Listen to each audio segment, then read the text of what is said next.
entrant chez RBC Nîmes, on opère un véritable voyage dans le temps. Un retour direct en 1987, date à laquelle Franck Argentin décide de contacter Philippe Starck pour lui proposer de réaliser son premier showroom consacré au design contemporain. C'était dingue parce que c'était une époque où Starck débutait. Moi j'avais 21 ans. En 84, il avait fait le Café Coste et les Palais de l'Élysée commandés par Mitterrand. Juste avant, il avait fait les bains de douche en 78, donc il commençait à être connu dans le milieu. Donc c'était pour moi un moment un peu dingue. On faisait des réunions de chantier à Paris avec Jean-Louis Coste qui nous servait le café au Café Coste, donc c'était des moments magiques. Ça dit quelque chose de l'architecture de Starck à l'époque, parce que des lieux réalisés par Starck qui ont 35 ans, il n'y en a plus, ou pas. Parce que le Café Coste a été détruit, à mon grand désespoir. Il aurait dû être classé et je pense que le lieu de Nîmes pourrait être classé parce que c'est un trait d'histoire et un trait de génie de Starck de l'époque. 35 ans et un léger lifting plus tard, nous revoici dans la boutique telle que l'avait dessinée Starck à l'époque. Je suis même plutôt fier de moi, dans la mesure où c'est un dessin fort, volontaire, mais qui n'a pas pris une ride. Et donc c'est exactement ce qu'il fallait faire et ce qu'il faut continuer à faire de plus en plus évidemment, puisque celle de la longévité aujourd'hui a de la valeur. Intemporalité et longévité, voilà donc les réponses aux défis écologiques qui se présentent à nous selon Philippe Starck.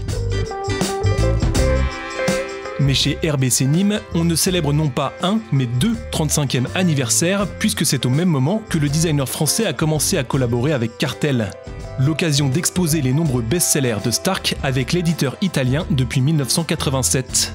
C'est 35 ans d'intelligence, de respect, d'amitié profonde, qui fait qu'en fait, on ne se parle presque pas, parce qu'on est sur la même longueur d'onde.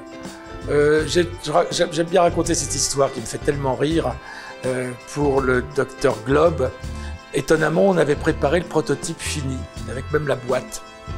Et donc, Claudio Lutti, le propriétaire de Cartel, vient à Paris voir, et on l'avait sorti de la boîte, il tourne une fois, deux fois, trois fois, quatre fois autour du prototype. Il me regarde, il fait « Successo », succès. Et un silence. Et en fait, je referme la boîte et je te l'envoie. Oui. Et ça a été terminé. Et nos rapports, c'est ça. On ne se parle pas, mais on se comprend. Si on accepte une parenthèse boisée, Starck et Cartel, c'est avant tout une histoire de plastique, une matière particulièrement montrée du doigt aujourd'hui et pourtant revendiquée comme solution durable par le designer. Évidemment, il ne faut pas faire l'amalgame, qui est hélas trop fait, du plastique en général, car évidemment, il faut continuer à combattre tout ce qui est jetable.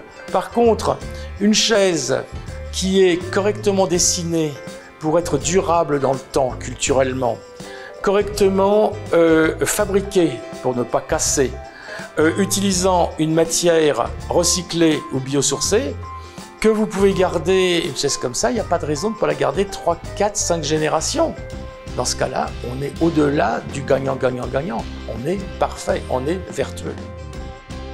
Designer, fabricant et distributeur réunis le temps d'un anniversaire, Franck Argentin démontre une fois de plus que la création contemporaine est avant tout une histoire d'homme avec un grand H. Rendez-vous dans 35 ans.